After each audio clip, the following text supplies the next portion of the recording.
Galee efeen namni yeroo qaqqabataa namatti haasa'a. Yommuu namatti haasa'u qaqqabataa irra jechuudha jira miti. Nama sanaafis yaada namni kun gaafan akkasittiin deebiitti deebisu hin miidhama wayi ta'a. Saba kon namni kun waatu irra ga'a jedhee yaadee raawwatee deebii namaaf deebisa jechuudha. Jireenya keessatti gaafa gara jireenya tokkootitti seenuudhaaf adeemanii waan baay'ee nama gaafata. Miidhamuunis hin jira. Waa meeqa ta'uunis hin jira jechuudha. Because ani jechuudha yeroon itti sagalee wabii dhaggeeffadhu sanatti baay'ee miira tokko keessan ture. Baqaan beeku maal akkan jedhu jechuudha. Yeroo sanatti baqaan of wallaalee kufee ture jechuudha. Gin akka carraa ta'ee talli hojjettuun tokko na bira jirti. Isheen fuutee gara mana yaalaa na geessite. Manuma yaalatti nuuf arge jechuudha. Baqaan agganatti ofiin inni ture.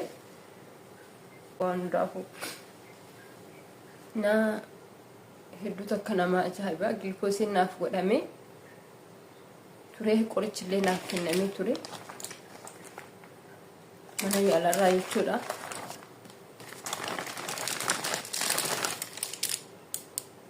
Qoricha kanaa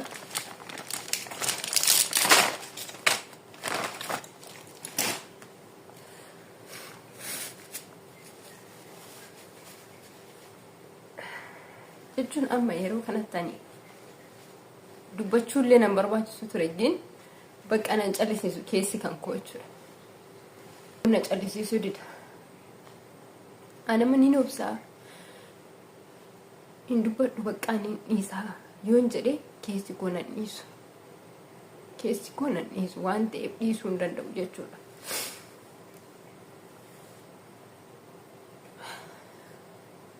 Kanaaf gaaf gara jireenya tokkotti deemtu jireenya kee sana keessatti mataa kun akka malee jireenya itti deemaa jirtu sana keessatti miidhama hin qaba. Laal fayyaalessuma dhattee jireenyatti seentu waan ta'eef jechuudha.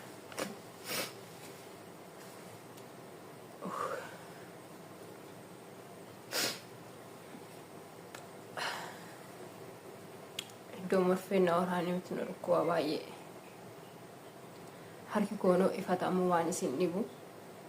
Marfee furachuun jaalladhu. Qorichallee marfeellee jaalladhu umurii kan kootitti. Amma harkiyyuu na dhidhiita'ee argitanii na dhidhiita'ee jira muloonni isaa kun. Jechuun ani gulukoosii dhuma waan jedhame takka godhadheen beeku.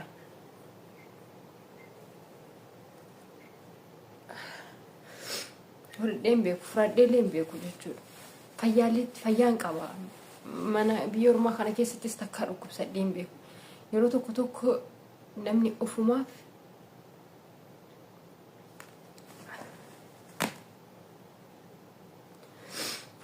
ofumaaf dhibee ofitti barbaada jechuudha.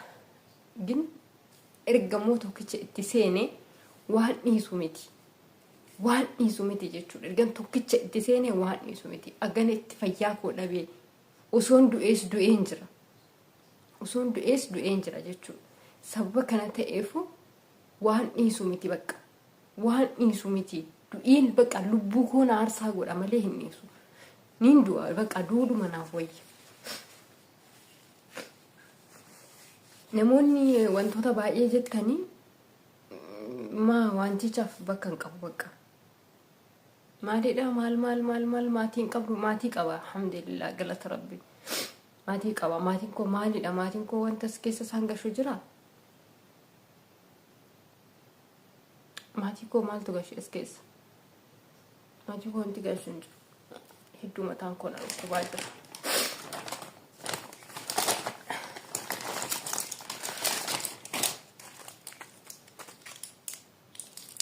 Mataa koo dadhabe. Mataan dadhabe. Qoricha fudhachuu qaba.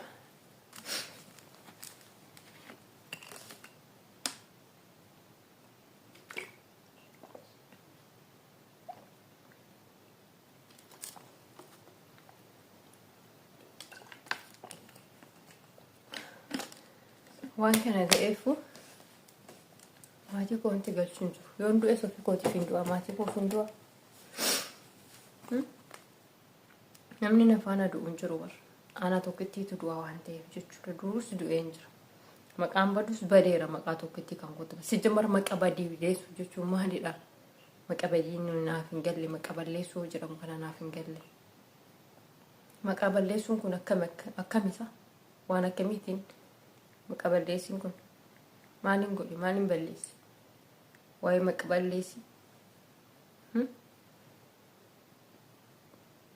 na kanaaf iyyuu jechuudha wabi kanas ta'u sanas ta'u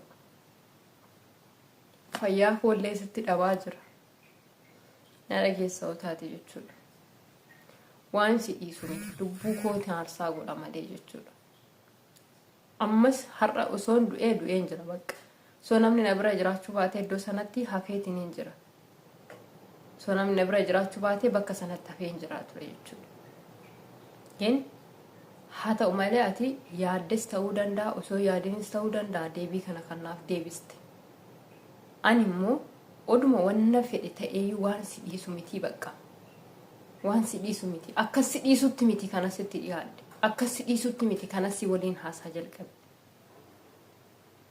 akkas si dhiisutti miti sababa kana ta'eefu itti yaadi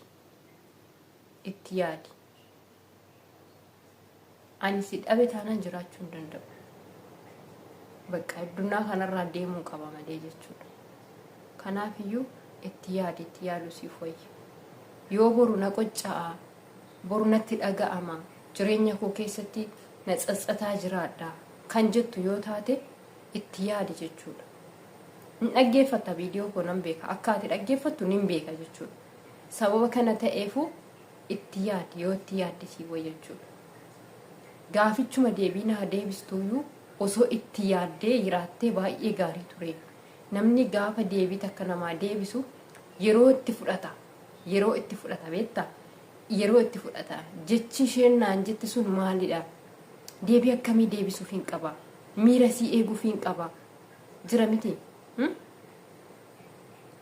akkasitti namni tilmaamee raawwatee waan hunda itti yaadee itti gamaggamee deebii takka namaa deebisa yookiin jecha takka namaan jedha jechuudha ati itti yaaddes ta'uu danda'a osoo itti yaadinis ta'uu danda'a even ati barnaafillee anallee hin jaallatin ayyuudhaan alallee nama biraa jaallachuu hin danda'ini siigalee even namni yeroo qaqqabataa namatti haasa'a yommuu namatti haasa'u qaqqabataa irra jechuudha jira miti nama sanaafis yaadaa namni kun gaafan akkasittiin deebiitti deebisuu hin miidhama wayi ta'a saba konkoo namni kun waatirra ga'a jedhee yaadee raawwate deebii namaaf deebisa jechuudha ati garuu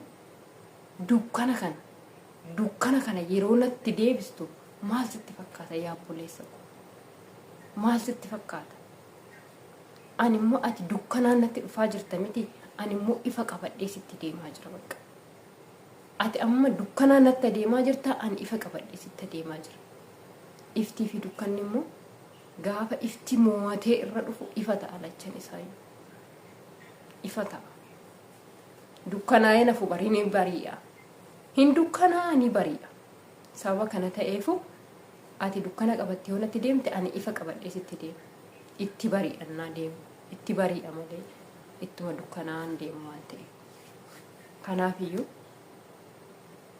har'as borus dhaamsina siif qabu yoo jiraate ani si dhiisee jiraachuu hin danda'udha bakka si dhiisee jiraachuu hin danda'u namoonni warri koomentiidhaanis waa meeqa jechaa jirtani ani isa dhiisee jiraachuu hin danda'u እንደውም garan isa ittiin argadhuuna falanaa barbaada bakka sababa isaatiin sammuu ta'aa jira sababa isaatiin dhukkubsataa jira sababa isaatiin kun qoricha akka kanaa naaf kennamee jira qoricha nyaataa jira jechuudha sababa isaatiin